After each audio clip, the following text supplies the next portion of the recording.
Hello, everyone. Welcome back. Thank you for joining me. Today, I am a little bit under the weather, recovering. Been sick for the past 2-3 days. But I wanted to record this video, record some reflections on the series of reading group discussions we've had with my reading group, which meets every Saturday at noon Eastern Time. This series that I have in mind, we're all devoted to Michel Foucault. A set of texts, a very small set of texts about Foucault and by Foucault. I will also go, as I said, I'll be going through a series of books because during this time, June, July, August, till early September, because Foucault was on my mind, every time I visited a second-hand bookstore, I noticed books about Foucault, studies on Foucault, and I picked up some really great finds from the second-hand stores, and I'll show you. I also want to share with you how this all started. So, thanks to a friend's encouragement, one of my friends, I have a group of friends, we go on Sunday walks together on most Sunday mornings when we all can, when we have time. And this friend of mine started talking about History of Sexuality, Volume 1 by Michel Foucault. I think the subtitle of that volume is The Will to Knowledge, if I'm not mistaken. I should have checked that before. And based on those conversations, I started reading also History of Sexuality, and I finished reading that volume, and then I enrolled in my friend's lectures. He was giving 2 lectures at the Toronto Psychoanalytic Institute. And I became really interested, and I started diving a little bit deeper into Foucault. I read How to Read Foucault by Johanna Oksala, the person I also interviewed on my channel. I read Foucault, A Very Short Introduction by Gary Gutting. I also read about half of another book by C.G. Prado, starting with Foucault, An Introduction to Genealogy. I will show you 2 other books by Prado, are on my desk right now. But what is different about Prado, Professor Prado, is that he writes specifically and maybe a little bit more narrowly for an audience of analytic philosophers. So the book starting with Foucault, An Introduction to Genealogy, is an introduction to students of analytic philosophy,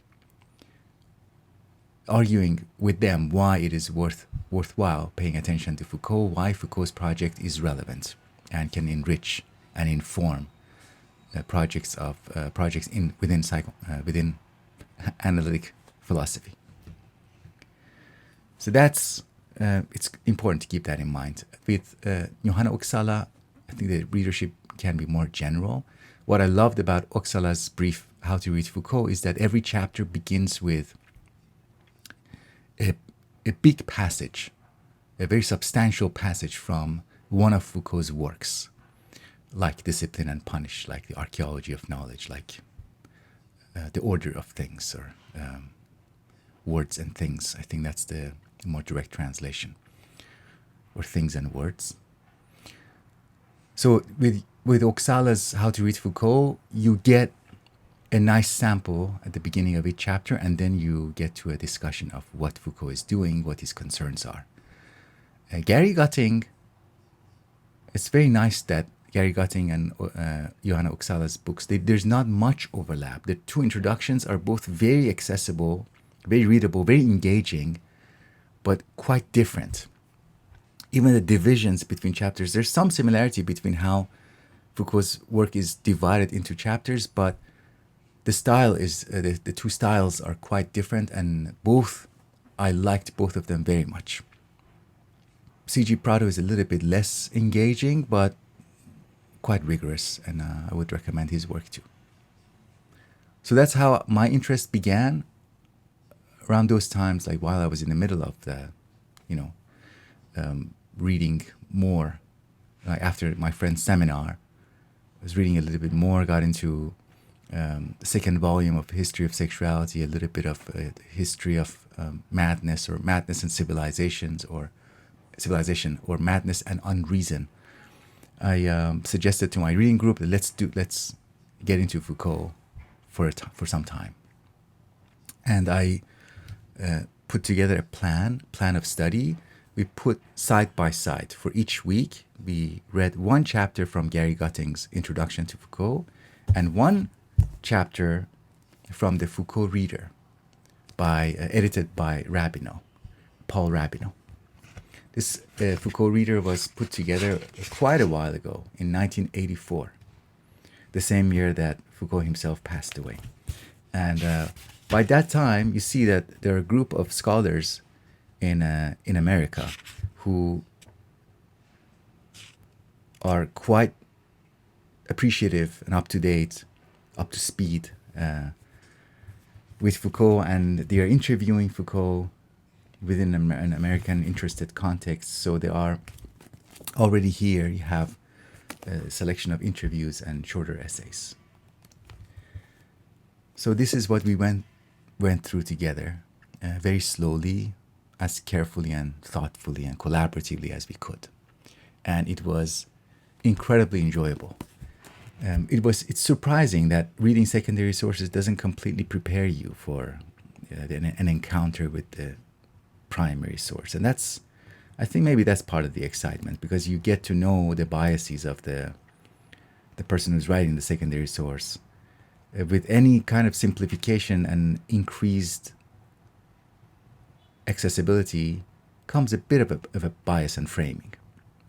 So the chapters here that we read and spent time on include What is Enlightenment, which is a commentary on Kant's essay, What is Enlightenment, Truth and Power, Nietzsche Genealogy History. That essay, Nietzsche Genealogy History, is quite important in understanding Foucault's approach to genealogy, what he does, his sensibility as a researcher. What is an author? And two important selections from early on in Madness and Civilization: The Great Confinement, The Birth of the Asylum, and some others, including, two chapters from Discipline and Punishment, from also two chapters from History of Sexuality, Volume 1. For some context, this was the first, early on when we started our reading group discussions, I picked up this book to read around the same time. The Age of Structuralism by Edith Kurzweil. Subtitle is Lévi-Strauss to Foucault. Foucault is the final chapter here. But this is a light read compared to most of the other secondary sources that I'm going to show you. Light, informative, gives us a historical context and the relationships, interlocutors of each thinker, influences, and what their work meant at their own time. Although this is accessible, but the chapter on Louis Althusser, I didn't get that much from that chapter. But in general, the book is readable. Two other books that I believe Gary Gutting suggests these as next places to go. One of them is a collection of essays and interviews called Power/Knowledge, selected interviews and other writings. This is widely, I've seen this a lot, I think easily available at different outlet stores. A little bit harder to find, but also managed to find it from a second-hand store. Language, Counter-Memory, Practice. Selected Essays and Interviews by Michel Foucault. Edited with an introduction by Donald Bouchard. So these two are both relatively accessible primary sources, collections. There's also overlap between these two and the Foucault Reader that I showed you. Some overlap between them. I think what is an author is in both of them, in all three of them, if I'm not mistaken. Maybe the essay on the Enlightenment is in at least two of them, and Nietzsche genealogy history is also in at least 2 of them. Then we have a book that is written and edited by Arnold I. Davidson, Foucault and his Interlocutors. Foucault and his Interlocutors. The interlocutors, the list of interlocutors here include Georges Canguilhem, Noam Chomsky, Gilles Deleuze, Jacques Derrida, Pierre Hadot, Michel Serres, and Paul Veyne. Paul Veyne also has an intellectual biography of Foucault, which I read a little bit of. The first chapter, it was a little bit hard to get through. I don't know if because of the translation or because of the original style of the text. But these are interlocutors. I'm a bit surprised we don't have Habermas here, but I think there should be limits to how many people are included. So Foucault and his Interlocutors gives us a context, again, similar to another book by, I don't know who wrote that one, I should check, Althusser and his Interlocutors, or his contemporaries, a similar volume. I love volumes like this that put a thinker in the context of their contemporaries, similar to Edith Kurzweil's book. Then we have a study edited by John Caputo and Mark Yount, Foucault and the Critique of Institutions. I recently found this, and I haven't started reading this yet. Foucault and the Critique of Institutions. But I'm very interested and sympathetic to this topic. Then as I mentioned Prado, and I said that I'm going to show 2 more books by him. One of them is an introduction to philosophy using 2 thinkers. One of them is Foucault. So the title of the book is Descartes and Foucault, a contrastive introduction to philosophy. And I just love this idea. I love this idea because for students of philosophy who start getting into philosophy, getting introduced to different thinkers, different projects, different kinds of engagement with philosophy, it takes just simply too long to get to a thinker like Foucault. You spend so much time reading the ancients, the early modern philosophers, and maybe getting to touching the 20th century. But Foucault, phenomenology, structuralism, existentialism, these are upper level courses. And there are courses that you take usually if you've already confirmed your interest, serious interest in majoring in philosophy. But this is really, I love this way of getting into philosophy. There's a way to begin with a central foundation that you can be certain about. Descartes, you begin with the core. You begin with the assumption that the subject exists. You, the subject, the thinker, and you start building on that, and you see what assertions, what pieces of truth you can really rely on, and what you can build on. And subjectivity itself, the cogito, Descartes' cogito, is itself a foundation. And the contrast with Foucault is that Foucault sees that subjectivity itself as an outcome, not as a starting point. And the structures, the historical contingencies, systems of power knowledge, an understanding of those or attention to those come first. And the most intimate things we think that we know, and the things that are second nature to us, like our understanding of ourselves and our understanding of our sexuality, our understanding of things like moral concepts like guilt, like sin, like redemption, those are all products that are contingent, historically specific, and could be revised, and there's a genealogy to them. Also by C.G. Prado, Searle and Foucault on truth. This is more head-on analytic philosophy project. Not a big fan of John Searle for personal reasons. for the things that we have heard about him. But even before that, his treatments of consciousness was, to me, would always sound like something is off about them.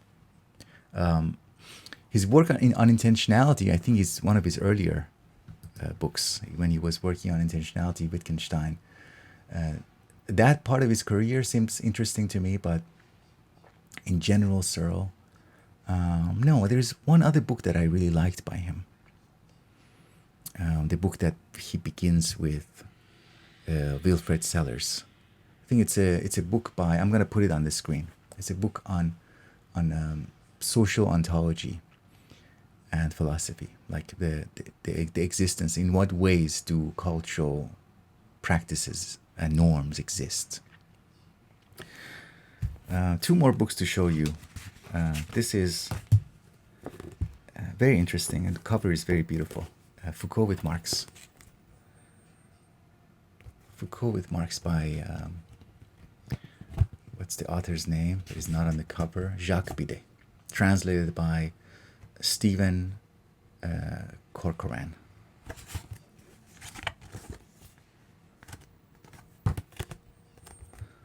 So let me read the back cover. With this timely commitment, Jacques Bidet unites the theories of arguably the world's two greatest emancipatory political thinkers. In this far-reaching and decisive text, Bidet examines Marxism and Foucauldian criticisms of capitalist modernity, uniting two souls of critical social theory in order to overcome what has become an age-long separation between the old left and the new social movements. That's my cat in the background. And finally, Foucault Beyond Foucault.